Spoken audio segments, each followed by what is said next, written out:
great hero and the Demon Lord had a great battle. The Demon Lord tried to mock the hero, claiming that if he fails, the world will end. The hero grabbed a small rock and thought it was all he had remaining. The Demon Lord unleashed all his power and thrown a huge boulder toward the hero. But the hero countered it by using his small pebble to destroy it. The hero was tired of small games and wanted to finish it all. The Demon Lord accepted, and they pointed their sword toward each other. Using their most powerful abilities, the two engaged in the last confrontation. After several clashes, both were exhausted, to the point that the hero's hair turned white. Moved by their desires, the two slowly walked forward and stabbed each other. They collapsed, yet the hero was relieved that everything was over. Fast forwarding to the future, we see a young boy happy to join school. He notices the students greeting each other and asks if that's what friends do. He feels relieved because that's what normal people is supposed to do. That young boy is none other than Blade, the hero who defeated the Demon King. He jumps in happiness, mentioning that he will make friends and live as a normal person from now on. Blade happily walked in the hallway, telling himself that it was time to make some friends. He greets every random person he walks by and notices some students talking about how he seems a transferred student. He notices it and introduces himself, and finds out they're called Kasim, Clay, Jessica, and Claire. He reveals that he's there to make friends and the four accept. Blade is happy that he now has 4 friends, but now he aims to have 100 friends. Claire tells him that for that he needs to befriend all students. Suddenly, a girl interrupts their conversation to ask why Blade is creating a commotion. She says that they're all students at the Rosewood Academy, an academy that creates heroes, so they should follow rules and order. The group reveals that she's Ernest Flaming, the strongest student in school, and is called the Empress. Yet, Blade simply introduces himself with a big smile. But Ernest doesn't care. She asks who the hell he is. Claire tries to explain that Blade just transferred in, but Ernest still doesn't care, claiming that this school only admits people who want to be heroes, and they shouldn't accept late admissions. Yet, Blade drops the ball when he mentions he doesn't care about becoming a hero. He's only here to make friends. Ernest goes on a tantrum because he doesn't have any resolve to protect people. Yet, Blade doesn't care and asks her to take him to the principal's office. She shows him the way and knocks the door. The principal tells them to get in, and when Ernest sees the principal's face, she bows down in respect. Blade doesn't care about it, and talks to the principal in a casual tone. Ernest grabs his leg and calls him an idiot. She asks if he knows who the principal is, and Blade is like, "Sure I do." She then starts begging the principal to forgive the new student, because he doesn't know that the principal is the king. The king laughs it off, mentioning that he heard about Ernest from the previous headmaster and reveals that he's now the new school principal. Ernest starts complimenting the king, like any loyal subordinate would do, but she almost never ends licking his boots. Gladly, the king tells her that's enough and that she should leave because he needs to speak to Blade in private. She gets out and gets mad because Blade treats the king just like a casual friend. Blade then blames the king, because he just got on her bad side because of the whole situation.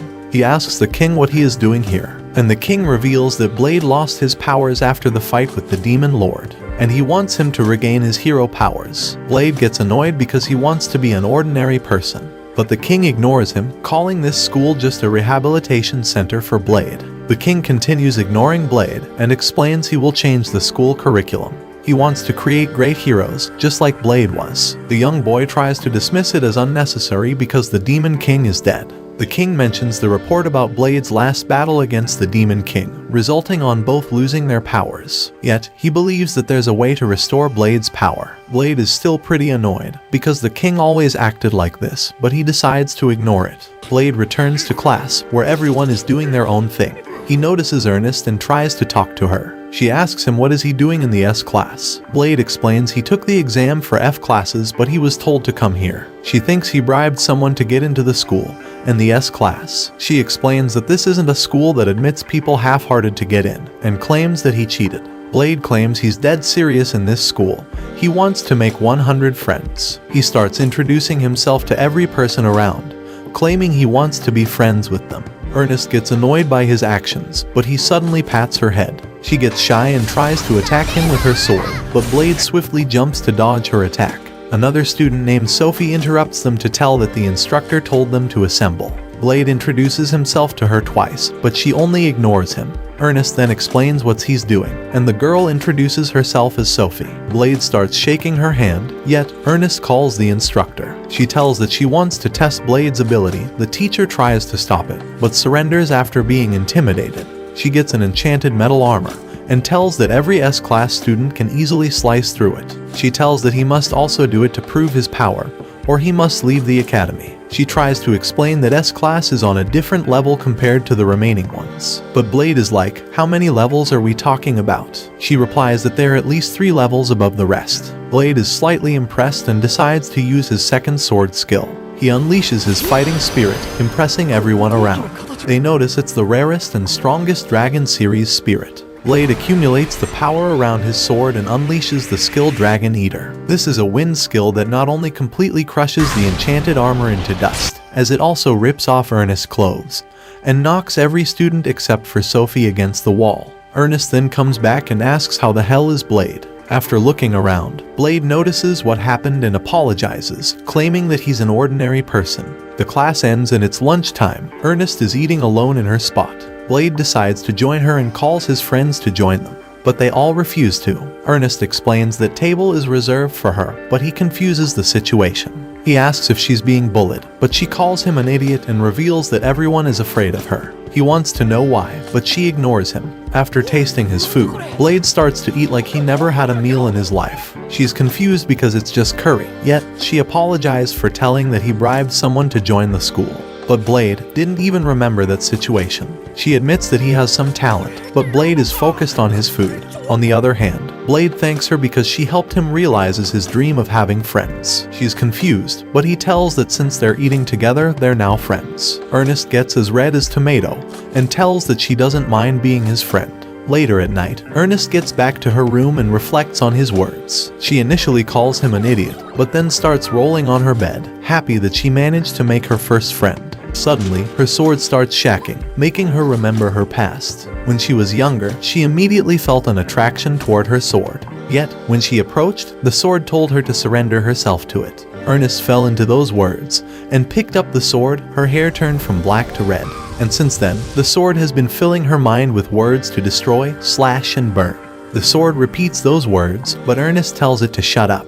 She's the next head of her family and she won't give in to the demonic sword. She manages to calm down the sword and felt determined to get stronger. The next day, they continue their practice lessons, but she's annoyed that her opponent is not taking the fight seriously. This guy is the type of playboy who doesn't want a lady to get hurt. The guy then falls back to activate the power of his lance, which Blade thinks it's amazing and rushes forward, just to get thrown away like Team Rocket. The guy puts his playboy face and admits defeat, but suddenly, Ernest loses control, is about to kill him. She manages to stop the swing in time and calls for her next opponent. Sophie steps in and the two start their battle. She manages to block Ernest's attacks with her punches and even manages to push her back.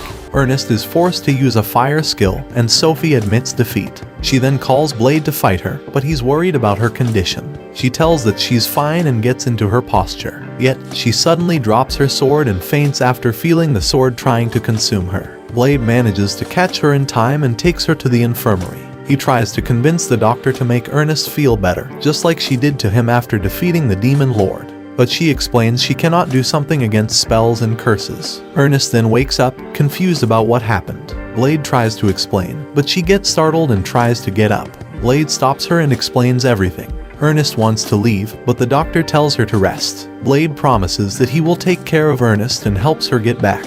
She says that she can walk by herself, but Blade tells her that she can lean on him because they're friends. But she simply tells him to keep what happened a secret and walks away. Blade then decides to infiltrate in the data system of the academy to get information about her. He finds out that Ernest has the demon sword named Asmodeus. He decides to call her out to talk in private. She misunderstands his intentions, thinking it's something romantic. But he says that he knows the secret about her sword. Outside, he explains that her sword gives her more power, but since the sword has free will, the sword doesn't accept her as its master. He asks how it did happen, and she explains that she found the sword when she was 6, and that the sword tried to take over her body. Since then she's still trying to battle against the sword urges. Blade then tells the only way to stop it is for the sword to acknowledge her as its owner. But she's afraid to try it, because if she fails, the demon will take her body and kills thousands of innocent people. Yet, Blade tells her that it's okay. She gets mad, but Blade tells her he can handle it, and if it's needed, he will destroy the sword.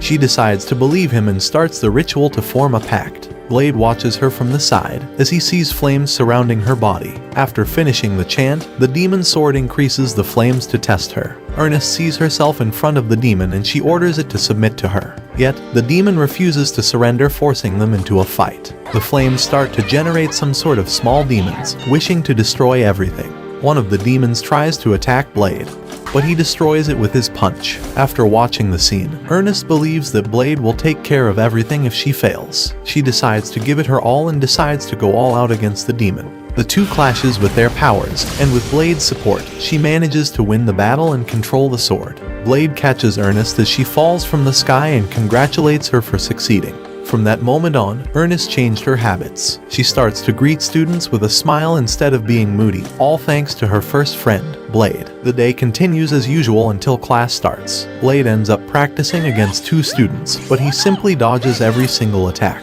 Ernest comes to him and tells him to at least draw his sword against his colleagues. She also mentions that he's disrespecting them because he's not even looking at them while fighting. But Blade simply replies that she looks different. She acts flirty, asking how she looks different to him. Blade thinks of all of the moments she was smiling and acting cute, until he simply replies that he doesn't know. Leonard starts attacking Blade while telling him to notice when a girl changes her hairstyle. Of course, Blade didn't even notice it. Ernest reaches a level of depression that says that she didn't want him to notice, but she goes back to serious mode and tells Blade to keep an eye on Sophie. He notices her practicing by herself and asks Ernest why is it. Ernest says that Sophie always practices by herself, but she usually obeys every command she's given. But she never did something she wanted to, except for the time when she told her name to him. Ernest tells him to deal with Sophie while ordering Leonard to work harder. Blade goes to Sophie, introduces himself, and says that Ernest asked him to watch over her training. Sophie asks if that's a command. Blade ends up confused because that wasn't an order, but she asked him to do it. Still, he simply smiles and tells that he wants to help her. Sophie looks at her fists and says that's all she can use. Blade curiously asks why she doesn't use weapons. She simply replies that she was only taught to use her body to fight. Blade promises to teach her other ways to fight. She asks if it's a command. Blade simply replies he's trying to help a friend, and if she doesn't want to, she doesn't need to learn. She's curious about it and decides to give it a try. Blade prepares to practice with her, but the bell rings, signaling their practical training is over. Blade is flustered because they were about to start. Ernest replies that's because he was flirting. Sophie then looks at Blade and gives him a smile. In the next practical training class, Blade teaches Sophie how to use a sword, but she cannot still cut through the armor. Blade tells her to channel her fighting spirit into the sword, just like she does with her fists. He tells her that a sword is just an extension of her body while demonstrating. She easily understands and manages to cut through the armor. Blade tells that if she keeps going, she will be able to use the sword. He decides to call it for a day, but Sophie asks if she will beat Ernest. Blade replies that getting to Ernest's level won't be easy. Suddenly, Sophie throws the sword back at Blade. He grabs it, but Sophie grabs him and throws him to the floor in the next second. She sits on top of him to restrain him and says this way is stronger. Blade agrees and says that he can't move. She replies while getting her face closer that she wouldn't be in a good mount position if the enemy could move freely. Blade agrees and she tells him that she wants to learn something else from him tomorrow. Blade promises he will do it, but first, he must visit the school principal, if you don't remember, the king. The king asks how school life is going, to which Blade replies that he made some friends. The king feels relieved because Blade became the hero when he was still 3 years old. Don't ask me how. At this point, the king even considers Blade his best friend.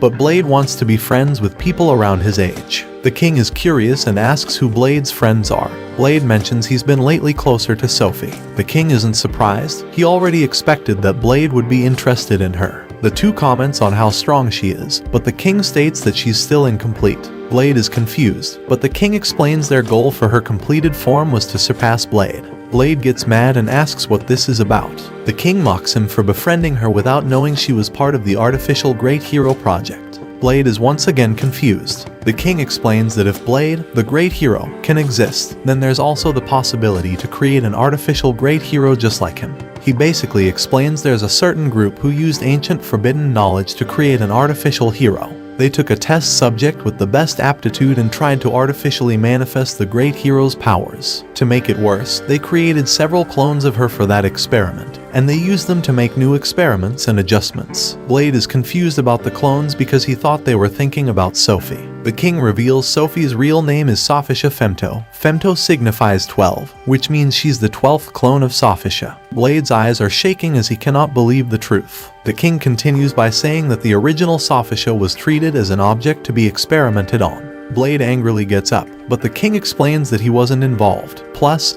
he took that organization down. Blade calms down, but the king explains the moment he met Sophie. He took her in and told her that she was free, but she also asked if that was a command, something that hasn't changed since then. Blade rushes back and blames himself because Sophie was robbed of a normal life because they wanted to create a great hero. But now, he's decided to make sure she gets her normal life back. The problem is that he doesn't know what's a normal life too. He goes to the infirmary to talk with his medic friend, who's more interested in seeing his body. He asks her what normal means and what's normal for a kid of his age. She's happy that he's curious and she's willing to teach him everything related to the vigor of youth. And Glad misunderstood her words because I wouldn't. He goes to Leonard and asks what youth does mean and what it involves. Leonard is also dumb and replies that it means love. Blade dashes away and asks his colleagues what is love and what they do when they're in love. One of them replies that love is about going on dates together. As you guess, it's time for the next victim. He goes to Ernest's room and asks about dates. She misunderstands the whole situation, but due to Blade's insistence, she replies that it's couples spending time alone.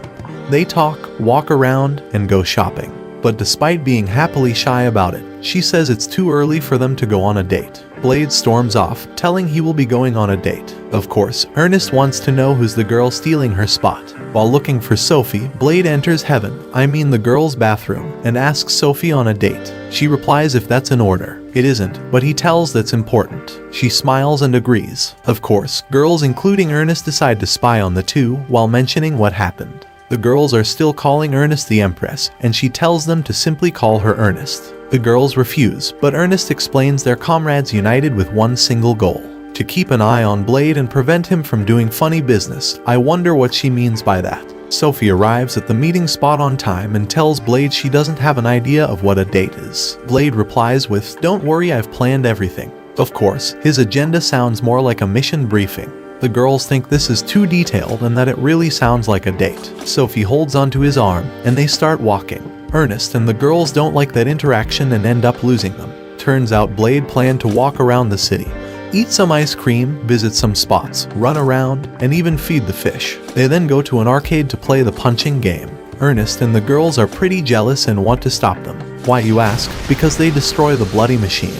Blade becomes a bit more romantic, and the two have to drink from the same fruit at the same time with their straws. But since it's hard to sip, Sophie asks him to get closer to her. Suddenly, Blade jumps away when their faces touch. She asks him what is wrong, but he doesn't understand. Sophie tells him she cannot complete the mission of finishing the drink by herself. He replies that he understands, but his heart is going faster than a race car. They shyly get near each other to finish the drink, and Sophie tells him to get closer. Blade's heart is reaching its limit, but Ernest and the girls are annoyed because they haven't been noticed despite sitting one table away. Ernest's mind is also racing, annoyed by seeing them close. After moving forward with their date, Blade finally starts to feel like someone is following them. They still ignore it and try to move forward with their activities. But Blade notices they're a bit late. Sophie says that it's okay and they will take a shortcut. And by that I mean climbing a building and then jumping among the city buildings. Then end the date sitting by a fountain where Sophie reveals she had fun today.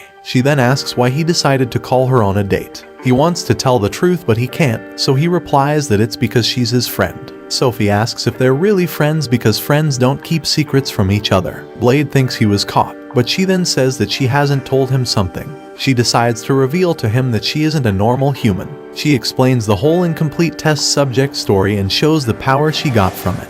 She says the real hero can change the laws of physics, but she cannot control the power. She falls down and says that she wanted to increase her body weight by 1,000 times. But since she cannot control her power, she actually increased it by 10,000. She also reveals that she can stop time, but she can only use the hero powers for 10 seconds. After hearing her whole story, Blade tells her that he won't also keep any secrets from her. She wants to listen to it, and Blade reveals that they used to call him the Great Hero. Sophie doesn't reply and Blade explains that he lost his powers. Since she's silent, he asks if she knew already. She replied that she didn't, but she felt something familiar coming from him. He apologizes to her because he is the reason she became a test subject for this cursed power and lost her normal life. Sophie doesn't understand the curse part. Blade explains that the hero's power is a curse.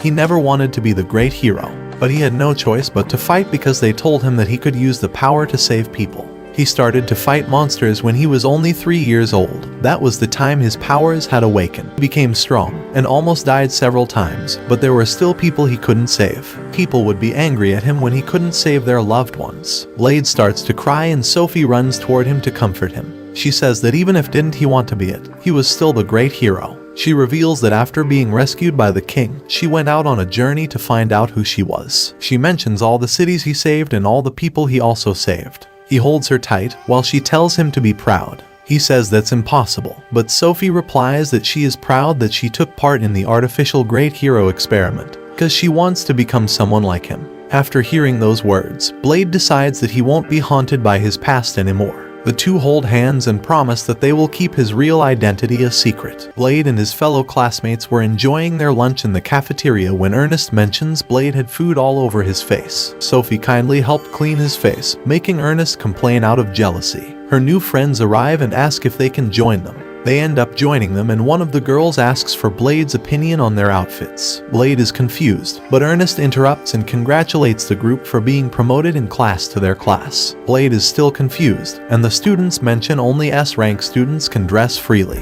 The girl asks what Blade thinks again, but he thinks she's cold with that outfit. Of course, Leonard is here to pick up girls and tries his best. Ernest tells him to stay down and asks if Blade knew about the news. The king is bringing a magical beast to the school to improve the training. Blade doesn't care about it, which surprises Ernest. He mentions that he couldn't expect less from the old fart king. Suddenly, the ground starts shaking, making the students in panic. Sophie tells Blade they should take everyone to the shelter, but he rushes with his plate still in his hand. They find a dragon, and Blade asks if that's a magical beast. Blade slowly walks forward, and the dragon moves into him after seeing him. Ernest prepared to fight, but Sophie stopped her. Blade then suddenly jumps into the air and knocks the dragon down with a punch while telling it to sit. Ernest cannot understand what's going on. How did Blade deal with the dragon with only one punch? He replies that this dragon is still young, and he must have been scared while being dragged here. He asks if the dragon is hungry and throws his plate inside its mouth, but it's too spicy for the dragon and Blade laughs. The students were amazed at Blade's ability to pacify the dragon with a single blow. Blade tried to downplay it, mentioning this is normal and everyone could do it. Nobody believed him. He says that it's not a great dragon or an ancient one, it's just a baby dragon. Everyone stepped back, scared of him, when the dragon suddenly starts to shine. Ernest tells Blade to look behind where he sees a little girl. She jumps on him calling him father, but Blade doesn't understand. She claims she's been looking for him and now wants to play. Blade replies that he's not her father, but he will help her find her parents later. He then asks Ernest where the dragon went. She tries to explain the dragon became that little girl, but he says that's impossible. Despite Blade's attempts to convince her otherwise, the girl persisted in her belief that he was her father. Ernest explained the dragon had shapeshifted into the girl, and Sophie confirmed this, finally convincing Blade. The girl jumped on him and he asks why is she calling him father. She ignores his question, mentioning his punch is amazing, and she couldn't expect less from her father. She clings to him, asking to play, and Blade doesn't know what to do.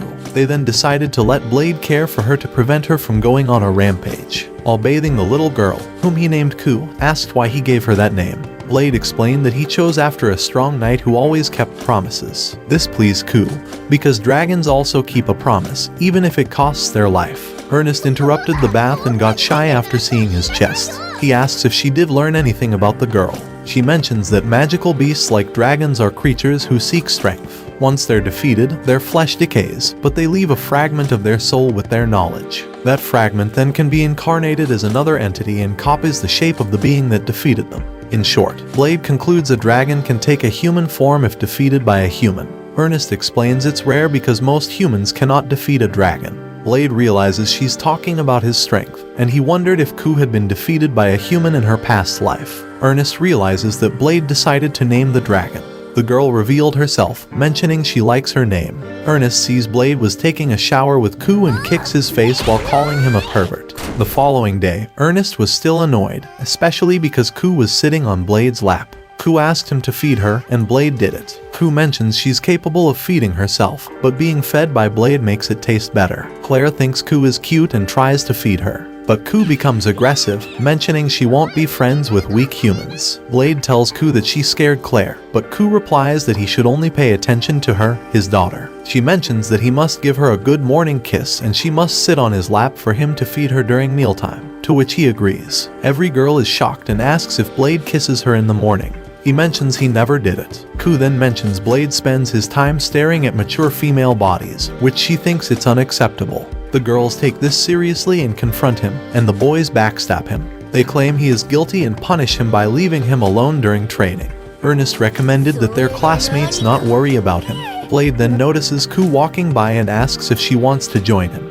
She happily joins, mentioning she doesn't need to train, but since he asked, she will show off power. The group that just joined their class was told to partner with Blade. Jessica said she wanted to become a spy and asked who could teach her. Blade recommended Sophie, but Ku felt like he was ignoring him and left. He tries to call her up, but she already disappeared. Ku was walking around school and noticed a group of students training. They asked if she wanted to join them and become friends, but Ku replied they were too weak to fight her. She ran away and bumped into Blade. He noticed she was feeling down and asked what was wrong.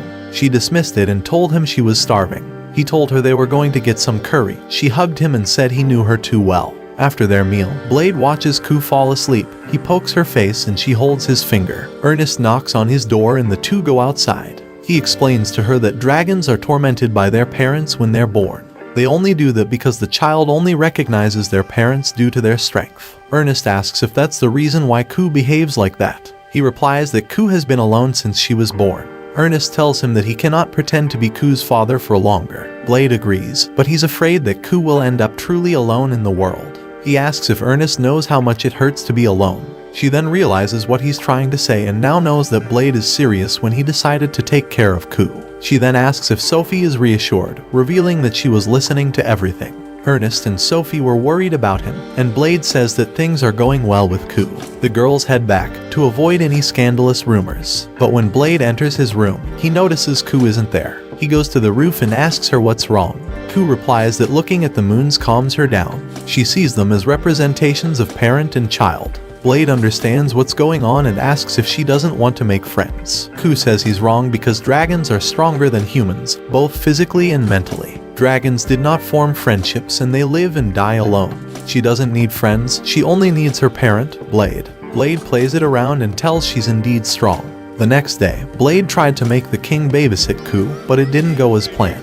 The king scared Ku, and she ran off, leaving Blade frustrated with the king's antics. Blade returned to his room and heard Ku's voice. He peeked inside to see her playing with toys and acting out a drama with them. He noticed that each toy imitated a personality from one of his friends. Ku's play portrayed Blade seeking friendship from everyone for her sake. She then starts mentioning names of students that Blade never talked to. He realizes those are the other students they passed by while walking around.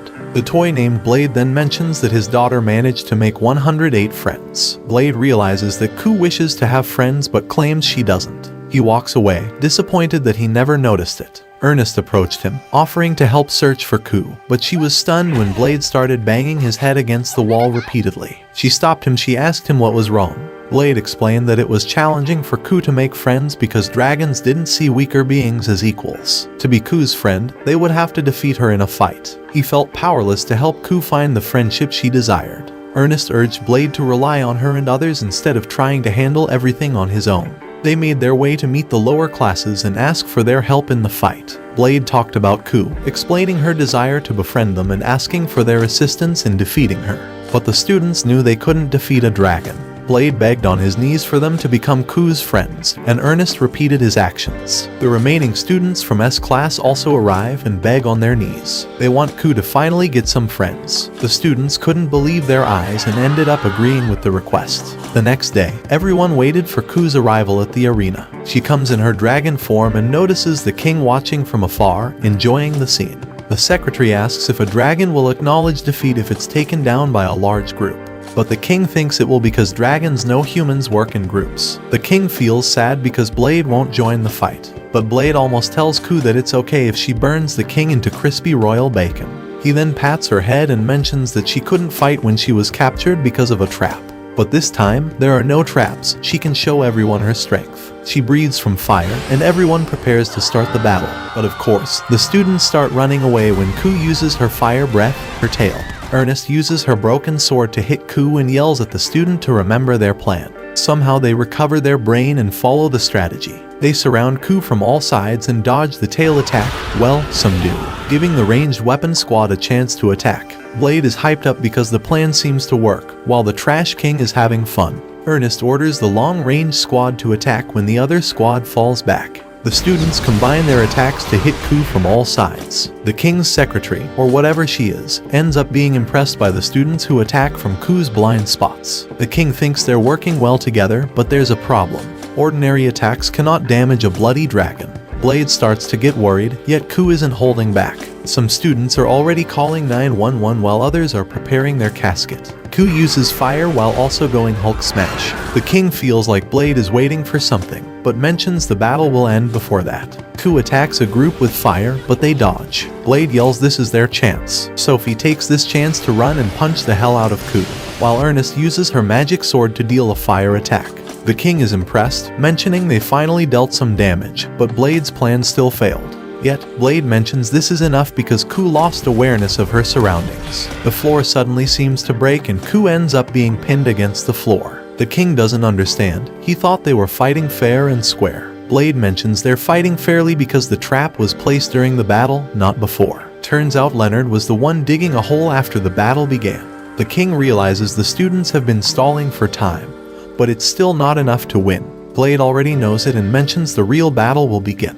The students charge forward, and Ku tries to stop them by breathing fire. Ernest uses her Asmodeus sword again, but the sword initially refuses because it's becoming weak. She calls him a wimp and uses fire once again to attack Ku. Leonard finally joins the fight, but Ku's scales are so strong that he gets projected back. But this guy doesn't get his timing right. He's literally trying to flirt with Ernest right now, mentioning he's been running 10 miles a day every day like she asked him to. Ernest doesn't even remember that. Forget about that guy, because Ku starts to fly to get out of that situation. Ernest attacks again, to force Ku down, and Sophie punches her with her artificial hero gravity manipulation skill to pin Ku down. The king now gets hyped up again, and Blade shouts this is the right time.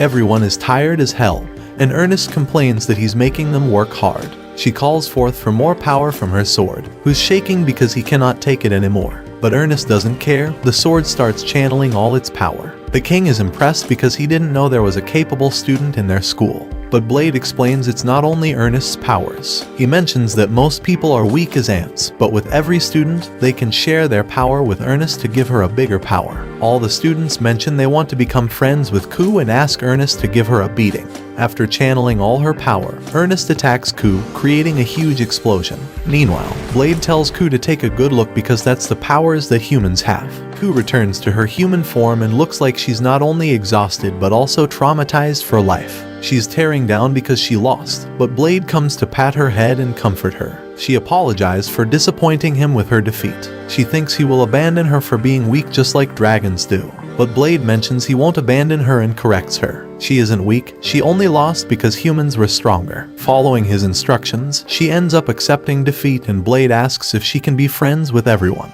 She reveals her attitude, replying that if they insist that much, she will become their friend.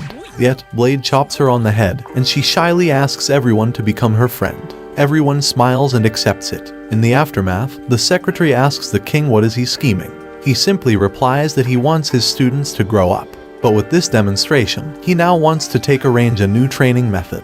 Basically, he got his hands on a virtual reality type of magic made by what you all love, science. And he's now trying to build it into the school. Since that last fight, everyone became close friends with Ku. She now sits on others' laps, and Claire tries to feed her. Of course, those two together seem weird as hell. While eating, Blade notices something and asks Ernest if there's something different about her. You'll realize the mistake he just made after looking at her. Everyone is startled and tries to call him off, mentioning he cannot say that. Sophie even calls him despicable, while the others mention she's not different. What the hell do you mean she isn't different? She was a hot waifu, and now looks like she ate Ku's dragon form. Leonard tries to be the good guy, but Blade is a Sigma. He calls her the three-letter word. Ernest starts tearing down. Well, I guess it wasn't the three-letter word. He probably called her a whale.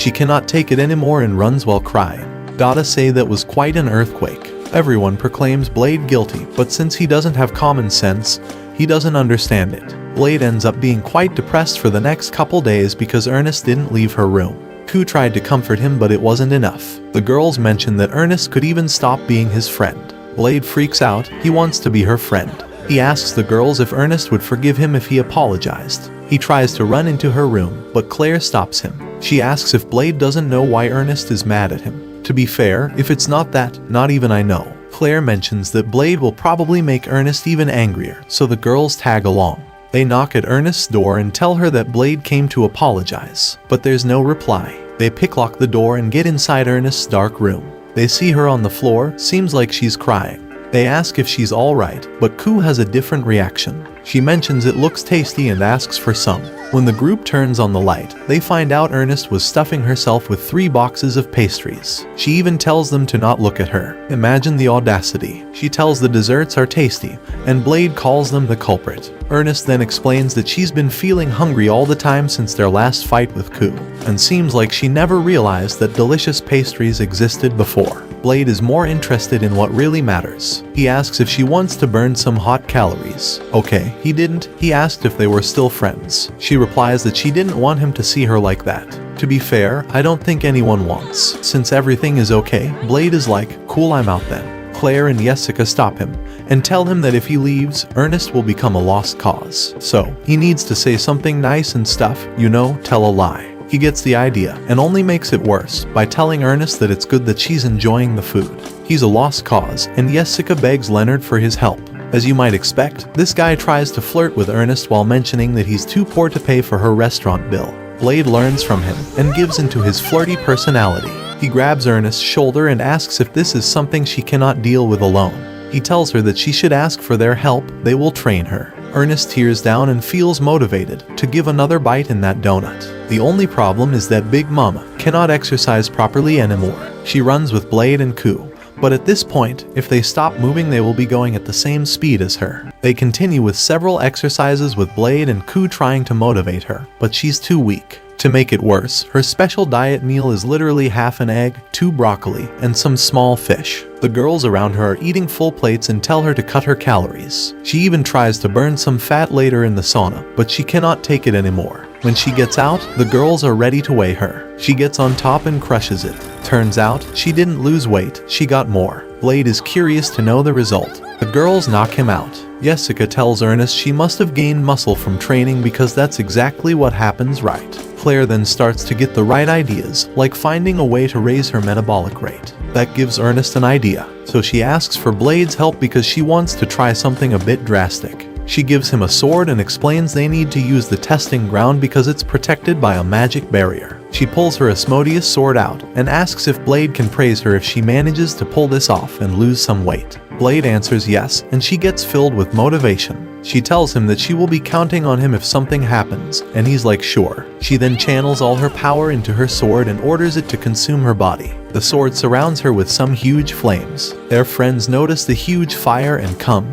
mentioning they've been looking for them. Jessica asks if that's Ernest, and Blade tells everyone to have faith in her. Suddenly, the fire goes down and Ernest's body is back to slim. The only problem is that she has a pair of horns and black eyes, not to mention her new underwear is made of fire. Turns out Asmodeus took this chance to take over her body, and is now prepared to destroy the world. That's until Ernest talks again to the demon, explaining she only gave her body fat, not her body, all for the sake of her diet. The demon thinks about it and realizes that this demon's form consumes too much energy. It takes 1 million calories to maintain it for an hour, making Ernest happy about it, until she gets dizzy and collapses because she's hungry. She reaches beast mode and even grows a tail. Claire tells her to not lose humanity, but Ernest rushes to attack her. Blade steps forward and uses his wind skill to stop the fire and return Ernest to normal. She later wakes up in his arms, and he tells her that she did great. They return to their normal lives until they go to Ernest's room because she's missing for the whole day, just to find out she once again is eating like a pig. A few days later, Blade returns to the nursery to be examined by the doctor. She tells him that he's slowly recovering, about 30%. He's curious if he can use his hero powers again, but explains that he will die if he uses 30% of his full power. He leaves the office and walks around the school and hears Claire calling him. She wants to introduce him to her friend Maria, but Blade interrupts her because he remembers she was part of the magic unit when the students fought Ku. But as you guess, Blade's a very considerate person, mentioning Maria tripped all the time during training and threw her magic spells in the wrong direction. Literally, this guy is becoming a pure bully. She accepts her fate, mentioning she's clumsy, but Claire mentions Marie has a favor to ask him. Turns out this girl wants Blade to kill her. Well, she explains that she's not human and she wants Blade to kill her if she somehow loses control. Everyone is surprised, yet Blade simply confirms that she's a night demon. Yes, Blade already knew about it. She reveals her pointy ears while saying there's something else inside her. No, it's not what you're thinking. It's just a magical beast. I think this doesn't make it better either. So yeah, that thing is powerful, and her cup of British leaf water magically breaks. She worriedly apologizes, mentioning she cannot control her strength. Claire tries to calm her down, but she explains that she has been losing control of herself since she fought against Ku. The only problem is that she has nowhere to go if she gets kicked from the academy. Claire explains they came from the same school, and that Marie's parents are gone. That's why Marie wants to deal with those powers to find a place where she belongs. Blade accepts for one reason. He wants to deal with her inside thingy. Okay, for real now, he doesn't have parents. Sophie and Ku join, and they will probably create the orphan school club. But the rest also joins, including Ernest, who, as you might notice, she is now slim again. Now all those kids in Africa can eat again. Their plan is to go to the training ground, set up a barrier, and stuff. Blade wants Marie to release her power so she can learn how to control it. She refuses to, but he explains if Ernest could do it, then she can also do it. After some encouragement from Ernest, she ends up putting her faith on Blade. She first drops one bracelet, which ends up reducing her power by half. It really smashes the ground, until they notice there are 3 more, and a necklace that reduces her power by 10. This girl is literally the Demon Lord. Ernest realizes they're in deep stuff and tries to stop her. Too late, Marie's power is unleashed, and she freaks out because someone is coming out. Blade tells her to believe them, and she smiles before transforming into what it seems a succubus, but turns out it's the real Demon Lord. The Demon Lord laughs, ordering them to kneel and all the stuff. Yes, mommy. She's celebrating her rebirth because she will control the world and stuff. Sophie asks if that's really the Demon Lord. Blade tells her it's not, but the crest on her head means otherwise. Ernest quickly pulls her demon sword and transforms into a demon to attack Marie, but the Demon Lord quickly deals with her. Leonard comes forward just to meet the same fate. Sophie decides to jump on her back and use ultimate gravity to pull her down, while Ku uses a fire spell in her dragon form. Sophie collapses after exhausting all her magic power to restrain her, and Ku launches her attack, but the Demon Lord stops it with her hand, turns into a crystal, and throws it back. After seeing all his comrades collapse, Blade grabs his sword and rushes to hit her. The Demon Lord is confused because he never unsheathed his sword and asks if he's trying to take her out alive. She thinks he's a funny guy and tells him to fight her seriously, or she will kill him. She uses a wind spell to project him against the barrier and says that she will kill him if he doesn't take it seriously. Blade knows he's still recovering, but he cannot give up yet. He finally decides to take it seriously, but she manages to stop his attacks with her bare hands. He steps back and she uses a fire spell asking him to not die right away. He uses his sword to block the attack, but his blade ends up destroyed. Ernest gets up, showing how hot she can be. She tells him to use her demonic sword to fight the Demon Lord. Asmodeus tells him that he doesn't want to do it, but since Ernest ordered him, he doesn't have many options. The Demon Lord thinks she will now have an amusing fight, but Blade couldn't care less. His goal is to finish it with his next blow. She mocks him for his words and tells him to show her what he can do.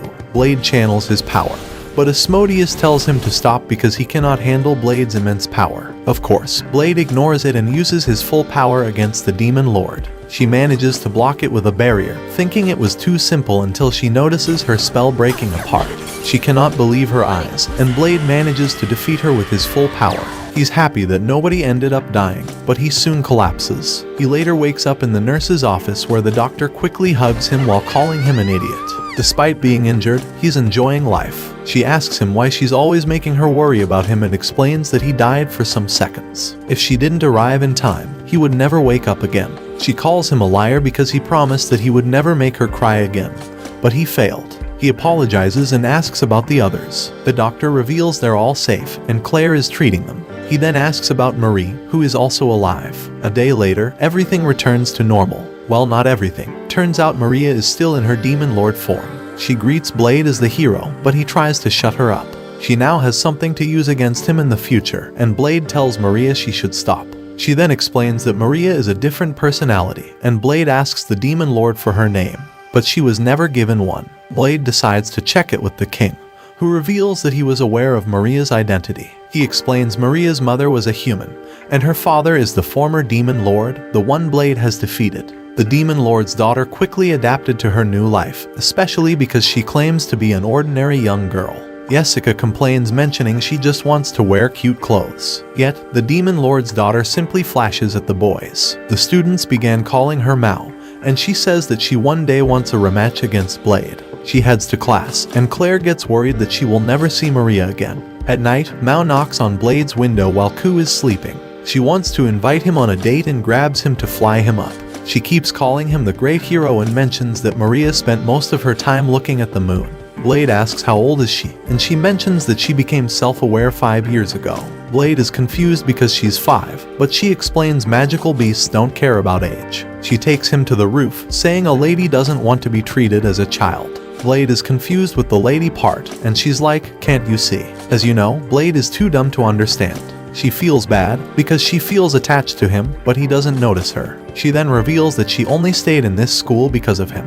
He thought she was enjoying her school life, which she also admits, but she mentions that a magical beast always looks for strength. She admits being attached to him, but she doesn't understand why, especially because she feels that he's weaker than he was in the last couple of days. Blade reveals that if he uses 15% of his power, he will die. She then says that he's not worthy of being killed by her right now, but she won't leave this school until she kills him. She holds his hand and reveals that she has been thinking of a theory that she perhaps loves him. Blade is confused, but she says it's only a possibility, she just wants to test it out. She blushes as she holds his hand and asks if he wants to be her partner. Yet, Blade is too young, dumb, and innocent to understand what it means. Turns out she also doesn't, because she's 5. Blade thinks it would be easier for them to go to the testing ground and fight each other until they're satisfied. She refuses because of his current condition, plus, she cannot take out the necklace that restrains her power. She explains Maria's consciousness is still inside her and stops her from taking it off.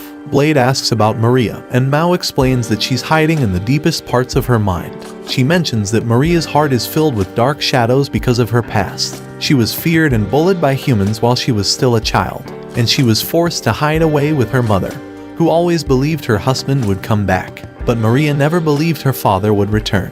Eventually, her mother died, and Maria's mind was filled with doubts. She thought that her father never loved her mother and abandoned them. She thought the Demon Lord was the reason of their suffering. That's when Mao was born, as a way to escape the pain Maria always felt. She says that Maria may never appear again.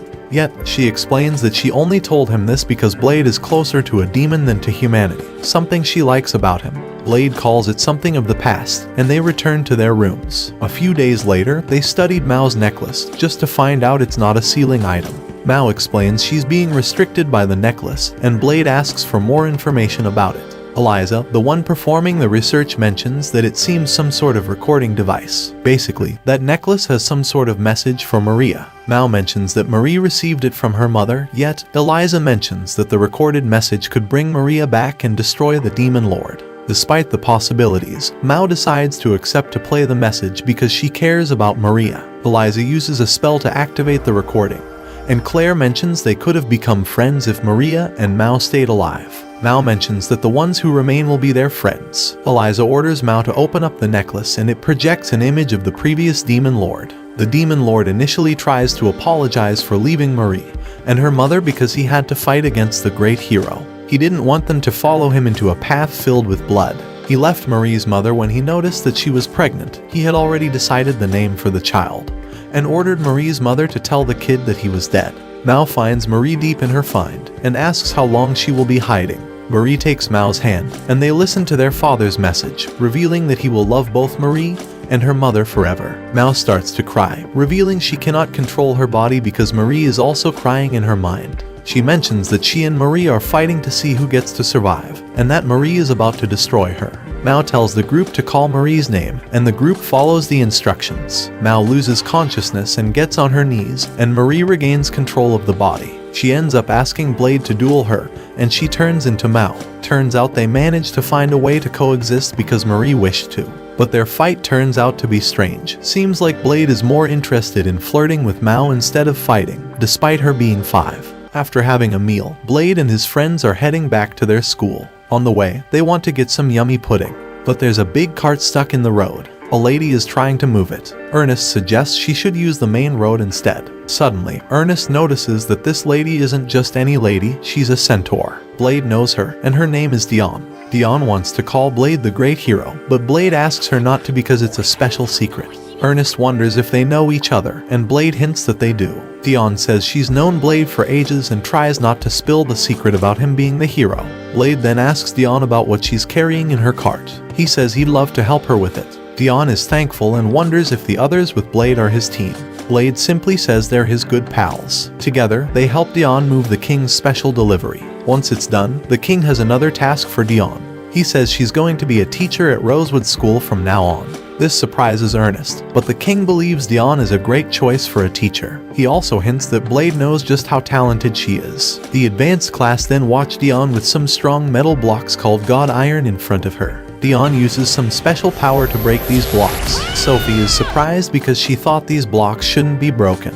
After showing her skills, Dion says she's ready to start the lesson. But Blade suggests Dion should tell everyone about herself first. Dion shares her name, Dion the Demon Lance. Ernest thinks for a moment. He wonders if she's the famous General Dion from a big group of horse soldiers. Everyone is amazed that such a skilled person is going to teach them. Ernest asks Dion if she might have met the great hero. Dion mentions something about meeting the hero a long time ago. This gets Ernest thinking about how old Dion might be. A little later, Ernest and Blade are walking around in town. Suddenly, Ernest spots a shimmering thing flying above them. Blade isn't sure what it is. Ernest tells him it's a cymurg, which is a special creature considered one of the 4 magical animals from their land. They wonder why such a creature is in the city. Blade mentions that as long as they don't upset it, the cymurg shouldn't bother them. However, the cymurg suddenly goes after a cart. Blade reminds Ernest to stay calm, but they soon notice another cymurg. They both guess the 2 creatures might be a pair, and maybe they were after something in the wagon. Blade suspects the king might have answers about this strange event. The story then shifts to Ernest asking the king if he's hiding something. Blade explains to the king about the cymurgs and the wagon, especially since Dion was near one at that time. Ernest is eager to know what was so special about that wagon's content. It turns out the king had taken an egg belonging to the cymurgs. Blade believes that's why the creatures are upset. The king's helper suggests the king clarify everything, as the situation is tense. The king then explains that there are certain conditions needed for a cymurg egg to hatch. First, the egg needs to be at the same level as an ancient tree that's been around for 10,000 years. Secondly, the setting sun has to shine directly on it right as it's ready to hatch. He adds that the cymurg parents aren't the best at choosing safe spots for their eggs, implying that the egg might not have hatched if he hadn't taken it. Ernest figures out that the king is attempting to teach them a lesson. The king suggests he's doing this as a training exercise for his students. He adds that the cymurg's egg won't hatch unless they help. So, the heroes need to protect the egg until it's ready to hatch the next day. Blade then shares their plan. They aren't trying to defeat the cymurg parents, but they need to distract them until sunset. The plan is to hide the egg, and when it's the right time, they'll take it to the top of a tall tower using an elevator. This way, the egg can hatch safely. Blade encourages everyone to believe in themselves, but if they doubt, he assures them he believes in each one. As they start their plan, they notice the cymurgs attacking another wagon. The good news is the people in that area have already moved to safety. Leonard bravely attempts to fend off a cymurg using his lance, but the creature avoids him. Clay manages to save Jessica from another attack, though when Jessica tries to retaliate, her efforts don't harm the creature. Some students then use strong wires, called God Iron, hoping to trap the cymurg, but it's so powerful that it flies off, taking parts of buildings with it. Amidst all this, Claire is busy helping those who are hurt, and she narrowly avoids an attack from a cymurg, who comes to the rescue, but she struggles against the creature. Maria transforms into the Demon Lord and tries to fend off the cymurg, but her efforts aren't effective. Meanwhile, Ernest powers up and confronts the cymurg, which then fights back. The story then shifts to students moving an egg to a tower. However, the elevator they use stops in the middle. Spotting the egg, the cymurg becomes alert. The group encourages Blade to protect the egg while they deal with the creature. As Blade moves towards the egg, he encounters Dion. She offers to let him ride on her back to get there faster. Even though the king told Dion not to help, she argues that giving Blade a lift doesn't really count as helping with her hands. Blade remembers his friend's advice to trust them and keep going, which reminds him of old times. Dion comforts Blade, telling him he's not alone anymore. Even though Blade once battled the Demon Lord by himself, he now has many friends, including Dion. Trying to take the egg to the tower's top proves tough for Blade because the egg is quite heavy. With Dion's help, they push the egg up to the top where the king is waiting for them. Another Cymurg attempts to snatch the egg, but the king steps in. He tells the creature that a past favor will be returned with a new beginning. The king also mentions how a Cymurg once rescued him, and with Blade's help, he can now repay that kindness. Blade wishes the king had shared the story with him earlier. They notice the sea creature is getting upset. Sophie uses her special skills to calm the creature, while Blade tries his powerful Dragon Eater move. But it doesn't work, and both Blade and Sophie tumble down. Just then, the creature's egg opens up, revealing two baby creatures inside. Blade is puzzled why the baby creatures are looking at him so closely, but Sophie thinks it's because they see him as a guardian. Ernest is amazed, joking that Blade now has a bigger family. A bit later, the two of them ride on the baby creatures. Ernest is a little nervous, but Blade advises her to just enjoy the ride, feeling happy about his new companions. A week later, the school seemed to be all dark and empty. Blade walks through the corridor with his sword drenched in blood as he remembers all the people he defeated on his way in. There he meets Sophie, revealing she always wanted to go in an all-out fight against him. She wonders if she can beat him if she doesn't hold her power back. She activates her power to stop time and lands 3 hits on Blade. But after backing up, she notices that Blade doesn't even move. She wonders why she didn't defeat him. Blade explains that she can attack him several times, but if her hits deal no damage to him. He then pushes her against the wall and reveals he used a technique to momentarily increase his body toughness. And since she stopped time, the technique was active the whole time. Blade then pierces his sword through her stomach, and wonders why he's still doing this despite being an ordinary person now. He raises up and shouts to the king to stop what's going on because he believes this is all a spell or a trick. The king shows up in a hologram and reveals this isn't a trick.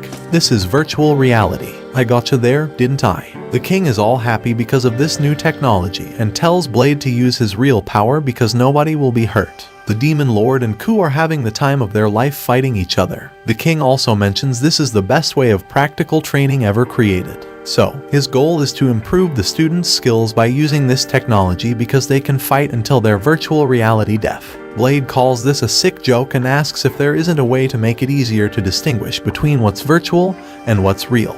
He thinks this is too realistic and thinks there are some people who will return to the real world thinking they're still inside virtual reality, and those people can slaughter their own friends, thinking it's fake. The king realizes that would be a problem and pushes a lever. The lever changes the background to something like Alice in Wonderland. The king then tells them to continue their fights to the death in this new setting. This is a literal battle royale, where the last person standing gets the right to use the virtual reality however they want. Yes, you can finally score a date. Without many options, Blade decides to end this as fast as possible. Leonard is running, happy that he gets to face Ernest, just to be sliced in half. This girl became a literal psycho inside the virtual world and starts stabbing Leonard several times. After Leo disappears, she starts moving, wondering where Blade is. Talking about our boy, he's just walking around, watching how Jessica and Claire fight against 2 guys. The guys are all happy because the 2 never defeated them while they were still in the lower class. So, this is pretty much an easy job. The girls refuse to give up, and Jessica asks why the guy refuses to lose to them. The boys become embarrassed, you know what's in their heads, and Jessica takes the opportunity to attack. Eat one of the boys. Claire also strikes the other one and they finally score their first win against them. But there's a problem. Ernest is there dragging her sword, happy that Blade is in the area. She reveals that killing people is fun. Seriously, first, she cannot contain her weight, and she cannot contain her psycho vibes. She calls herself stupid for holding herself back all this time. Blade then recalls that he made her a promise that he would cut her down if she ever went berserk. Just a swing of his sword destroys everything around him. Ernest rushes against him, but Blade randomly swings his sword to create a wind current that stops her. Seconds later, Blade wakes up in the real world with all students staring at him. The king laughs, mentioning that Blade was the last man standing, as expected. Jessica and Claire don't even know what the hell he just did at the end. Lise didn't feel any pain. Ernest is crying like a little girl because she can't believe that she went full psycho mode inside. Blade even mocks her, mentioning how she was laughing like a villain. She yells at him to shut up because he's overpowered, despite his claims of being ordinary. The king continues to laugh, thinking that his brilliant idea is giving them the joy of youth. But Ernest complains about the trouble they have faced because of this. The king continues to laugh, as expected, unreliable as hell. Blade approaches the king and starts messing around with the virtual reality system. The king tells him to enjoy his reward until he notices what Blade is doing. Blade is inserting data of ferocious demons, creating booby-trapped floors, and all the stuff you expect in an apocalypse. Blade then activates the system, and the king asks if those settings aren't too extreme for him, but tells him that it's okay and puts the virtual reality system on the king's head. He then tells the king's assistant to make him respawn every time the king dies. She accepts and asks how long the king's punishment should last, and Blade tells her to keep it until nighttime. The students start leaving the area, except the two guys who faced Jessica and Claire. They're literally depressed. Meanwhile, inside the virtual world, the king cannot believe his eyes as he sees tons of demons looking at him. During mealtime, Jessica and Claire ask the boys why they're depressed. Ernest asks about the situation and Blade explains they were defeated by the girls. Ernest asks him why the girls won. Blade explains that Claire got better and Jessica went all out. The boys lost because they thought they were stronger and neglected their training. By night, Blade tries to comfort them because they simply lost once. They explain that he doesn't understand them because he never lost to a girl before. In fact, he never lost to anyone. They reveal that they cannot stand the situation because they didn't want to lose to those girls because they like them. Blade doesn't understand the true meaning of those words and says he also likes them. The boys are shocked, thinking he likes Sophie or Ernest, but they later understand what he means when Blade says that he likes everyone. They try to explain what love is to Blade. One of them is into Claire, while the other is into Jessica. One of them explains he likes Claire because she looks innocent, but she can also be ruthless sometimes. The other one likes how Jessica looks free, and he still likes her, despite literally saying that she belongs to the streets. Two gets inside Trough the window because she heard everything, and she has the solution. They just need to become stronger, so the girls look up to them. She explains that females are attracted to strong males, so they just need to train. The guys think, makes sense, but don't know how they can get stronger. That's when Ku reveals they just need Blade to train them. Meanwhile, the girls are enjoying the night, giving Ernest even more cakes to eat. This girl has no salvation, but their conversation switches to the other boys not talking to them. Jessica doesn't understand why they're behaving like this, and Claire suggests they lose to them next time. But Sophie and Ernst think that won't work. Guess who's back again?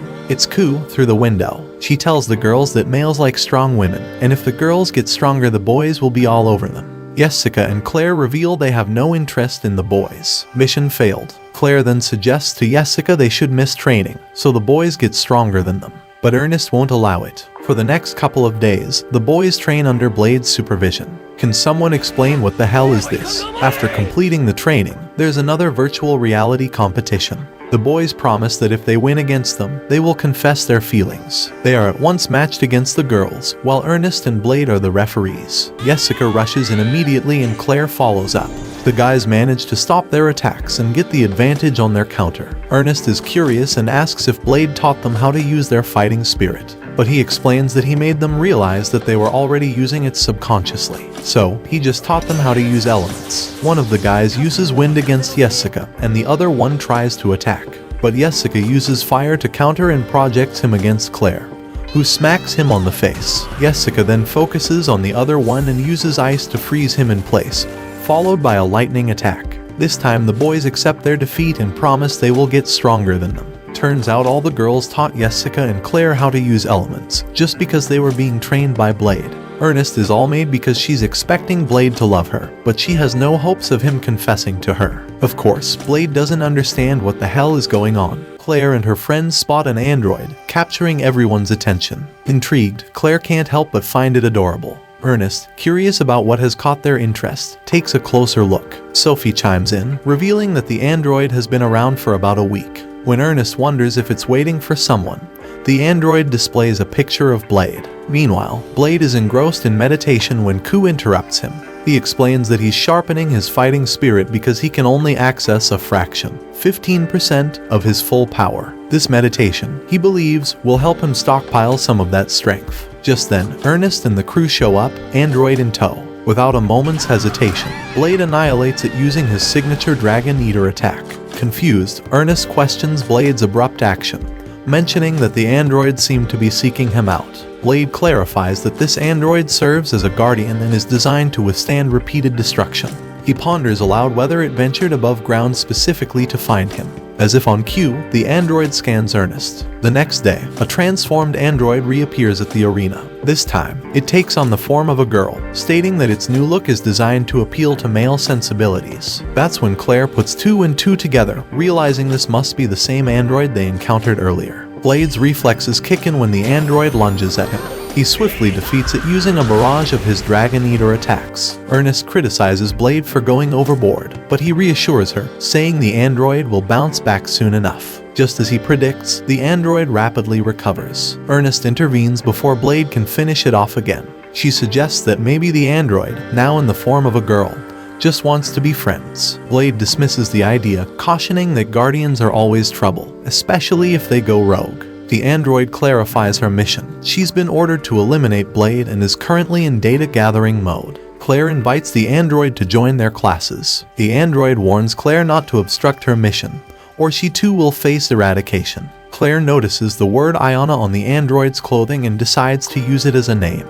The android corrects her, saying it's not a name but an identification number. Undeterred, Claire insists on calling her Iona and suggests that they can collaborate on a strategy to defeat Blade. Iona agrees. The scene shifts to a group huddle, everyone brainstorming ways to bring down Blade. Curiosity piqued, the group inquires why Iona is so set on defeating him. Iona reveals that Blade has repeatedly invaded her and damaged her chassis. Blade defends his actions, saying he had only entered the territory Iona was guarding, and even had a master key for access. Iona counters that his biometrics didn't align, rendering his key irrelevant. When Ernest probes for more context, Blade explains that he was visiting the nearby Royal Library of banned books to find out about Asmodeus. Iona chimes in, stating that Blade trespassed 13 more times, leading to Iona being destroyed 28 times in total and severely reprimanded by her supervisor, Mother. Blade retorts that Iona initiated the attacks, giving him no alternative. The girls collectively label Blade as ruthless, causing him to sulk and exit the scene, Sophie trailing behind him. Alone, Blade confesses to Sophie that his intrusions were duty-bound, part of his role as a great hero. He justifies his harshness toward Iona by saying that guardians like her don't die, they store their souls elsewhere. Sophie questions what he'd do if destroying them actually meant killing them. Blade ponders this, admitting he'd have to rethink his actions. Meanwhile, Eliza theorizes that Blade is relentless with Iona precisely because she's indestructible. Ernest agrees to some extent, citing Blade's icy demeanor. He even once threatened to cut her down. Iona suggests shifting the conversation to more constructive territory. Seizing the moment, Eliza unveils a plan she's coined as the standalone complex. The idea is to install Iona's soul directly into her core, making her vulnerable to actual death. Eliza speculates that this would give Blade pause, preventing him from mercilessly destroying Iona again. We then see Blade and Iona both poised for combat in a coliseum. Before the first strike, Iona informs Blade that she's operating in standalone mode, with her connection to Mother severed. Now, if destroyed, she can't be repaired. Blade is puzzled, as he believes guardians kept their souls elsewhere. Iona clarifies that her soul is currently housed in her very core. Severe damage would mean her permanent end. The battle commences with Iona launching an unrelenting onslaught of attacks. Blade tries to counter but hesitates, fully aware of Iona's newfound vulnerability. He's caught between his instincts as a fighter and his moral compass, reluctant to unleash his full might. Iona exploits this hesitation, continuing her aggressive offensive. She successfully takes Blade down, remarking that his nature prevents him from harming what he perceives to be an innocent girl. Iona implies that it's Blade's overwhelming power that led to his downfall. He simply couldn't bring himself to strike her with lesser force. Blade retorts that she didn't leave him room to even attempt less potent moves. Blade concedes defeat, sending shockwaves through the student body. No one can believe that Iona managed to topple the indomitable Blade. Later, the scene transitions to the cafeteria, where Iona hesitates to eat. Blade, noticing her reluctance, inquires if she's capable of consuming food. Iona confirms that she can indeed break it down and convert it to energy. Eliza, observing Iona's changed demeanor, wonders if her drive has waned after her victory over Blade. Iona opens up, admitting she's facing an issue she can't resolve alone. In the past, she would have sought advice from Mother, her supervisor. The term mother piques Ku's curiosity. Eliza surmises that Ayana must be referring to the mother computer that oversees her operations. Ayana elaborates on this, saying that mother typically assigns her new missions once she completes a task. However, despite re-establishing her connection, mother has now shut her out. Deemed defective for abandoning her duties and severing the link on her own, Ayana finds herself in an unsettling situation. She's grappling with newfound insecurities in the absence of her guiding authority. She turns to Blade, asking if she could call him master, but he flatly denies her request. Ayana drops another bombshell. If Blade doesn't agree to be her master, her self-destruction counter will continue ticking. She explains this built-in timer is a safeguard to prevent her from going rogue without supervision. The revelation shocks everyone. After a quick calculation, Eliza determines they have roughly 84 hours before Ayana's self-destruct mechanism kicks in. Faced with this ticking clock, Blade relents, agreeing to assume the role of Ayana's master if it stops her from self-destructing. Later, the scene transitions to Ayana serving Blade food. She's dressed oddly, prompting Blade to question her attire. Ayana explains that it's an ancient servant's uniform. Now that Blade is her master, Ayana awaits his next directive. Blade acknowledges the convenience of having Ayana serve him but also laments the loss of his personal freedom. Just then, Sophie walks in and accuses Ayana of copying her. From her expressionless demeanor to her obedient stance, awaiting commands. Sophie is irritated that Blade gives commands to Ayana but not to her. She proposes a challenge to Ayana to see who is more deserving of Blade's directives. Blade interjects, asking both to avoid causing any commotion. This prompts Sophie and Ayana to wonder if they should interpret his plea as an official command.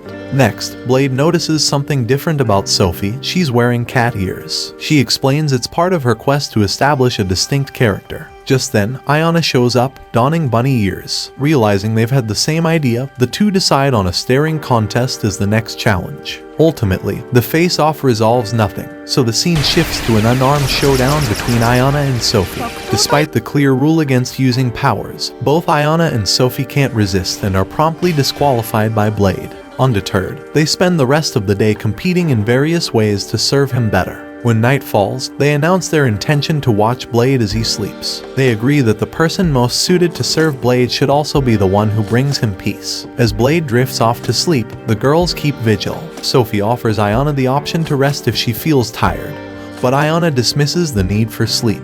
They acknowledge that they still haven't settled on a winner, but Ayana confesses she's starting to care less about the outcome. For a long time, she was lonely, her only visitor being Blade. Sophie relates, revealing she too was isolated, valued only as Blade's replica. Her connection to the world only deepened because of Blade's presence. Ayana realizes Sophie has also become important to her. They both admit they've enjoyed competing against each other. Observing their newfound camaraderie, Blade feels a sense of satisfaction seeing the two get along so well. The following day, everyone notices a newfound friendship between Sophie and Ayana, along with a slight change in Ayana's appearance. At Blade's command, Ayana reveals the counter on her display. Although it's still ticking down, the rate has decelerated. Eliza calculates they have about 20 hours left. When Blade asks Ayana what she wants to do with her remaining time, she opts to spend it with the group. To fulfill her wish, they throw her a festive party. Sophie nudges Ayana to savor the moment, reminding her that all of this is for her benefit. Ayana revels in the joy of the celebration. However, Ernest can't shake off the concern over Blade's mysterious absence. She searches for him, but he's nowhere to be found. Eventually, the party winds down, and Ayana enters a barrier to brace for her impending self-destruction. She bids everyone farewell, voicing her reluctance to die and pleading that they remember her. Just as the counter hits 0, and everyone braces for an explosion, Blade emerges from the ground. When Ernest inquires about his whereabouts, Blade explains that he went to negotiate with Mother and had to employ some brute force to persuade. Ayana announces her restored connection to Mother in the halt of her self-destruct program. Much to everyone's relief, overcome with emotion, she hugs Blade and bursts into tears. Her for the dramatic scene, it's evident that Ayana is truly happy. A few days later, the Academy decided to hold a major event, a full-fledged battle royale, where students must show off the result of their training.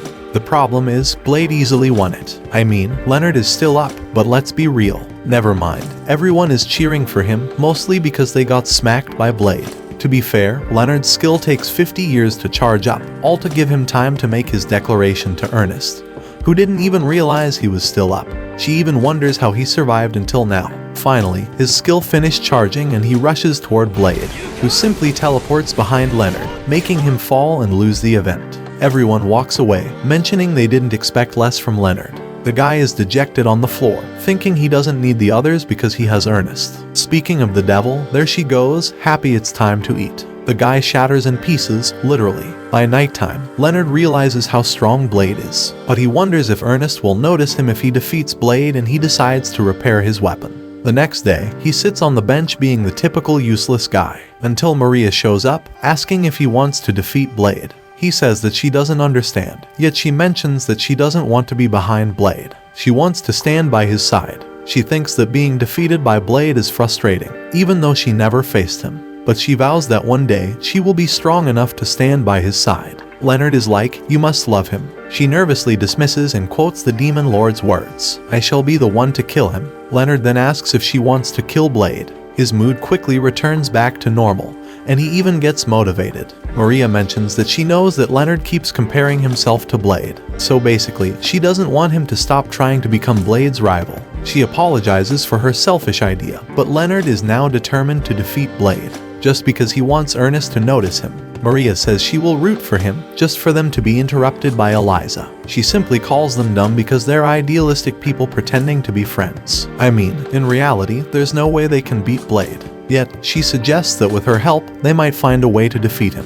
The Demon Lord now took over Maria and finds the idea interesting. Eliza has a realistic plan to defeat Blade, and they decide to call everyone for a meeting. Leonard explains to everyone they must find a way to suppress an transcendent being like Blade. Yet, Ernest is more curious about why the hell Leonard is their chairman. Eliza doesn't even understand why Ernest is there. Yet, just like them, she has a goal: to defeat Blade at least once. Leonard keeps his wannabe epic speech on how they're comrades in arms and stuff. Yet, Ernest doesn't understand a single cookie about what he's saying. In short, everyone has a motive to defeat Blade. Except for Sophie, I guess she only wants Blade to be happy. Leonard then asks if anyone has a plan in mind, but they're all shameless, like attack during his sleep, poison him. Ernest thinks that's cowardly, but Eliza counters by mentioning that Blade is a coward just because he's so strong. Most of them agree. Eliza explains as if Blade was Godzilla, a superior being that they as humans are trying to take on, so it's normal for them to use any method. Ernest only wants to fight him fair and square because he only uses his sword. She asks if they couldn't challenge him with weapons he's weak with, but Claire doesn't know how's that different from poisoning him or attacking during his sleep.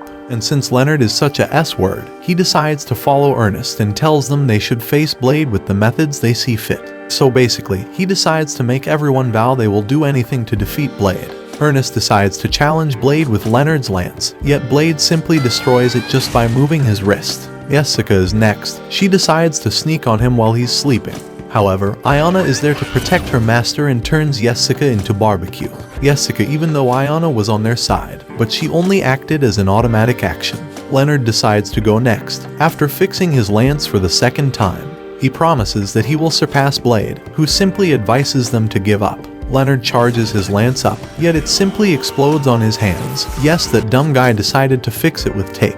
Maria decides to attack him while he's picking his lunch and jumps on him as the Demon Lord. He simply throws his shoe at her and defeats her. Sophie challenges with martial arts, yet Blade simply facepalms her into reality. Claire also tries to attack him from behind while he's picking up his lunch, but he simply trips her onto the floor. It's the useless guy's turn. I don't know their names, they aren't relevant. Their strategy is to distract Blade, telling him to look at the clothless lady. But Blade's like, so what? Yes, the lack of interest defeats them. Tu also joins by attacking him while he's eating, but he simply defeats her by feeding spicy food. Maria tries again, dropping several dumbbells while pretending to fall. Yet, Blade simply catches them all. Ernest tries to beat him in rock, paper, scissors. She lost every game, even at high speed. They try almost every type of challenge, yet they all fail.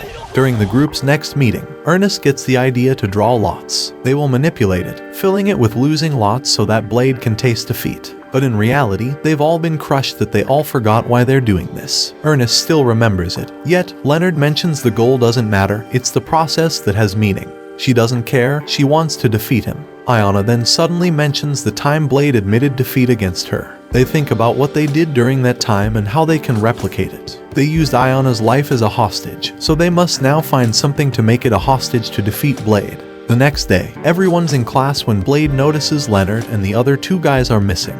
The girls explain they're doing some errands. Suddenly, 3 masked guys invade the classroom with swords. Ernest calls them terrorists, despite being obvious it's the other 3. But Blade doesn't know what a terrorist is. Sophie explains everything to him, but he's still confused. The guys grab the teacher, who's Blade's doctor, and ask her to cooperate.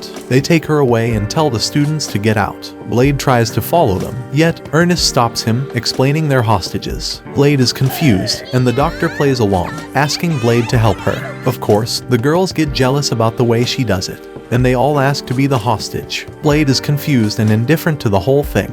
The doctor decides to walk away because this must be the heat of youth. In the end, Ernest becomes the hostage along with the rest and asks for Blade's help, who in turn asks Ku what the hell is a hostage. Yet, she doesn't know and says it's non-perishable food. He tries to find a logic behind everything, but he fails. So his thought is that they will take Ernest and the girls away to keep them as food. But he still doesn't understand anything. Ernest starts insulting him, explaining they're in danger, and the girls also start complaining about it. In the end, they all beg for his help.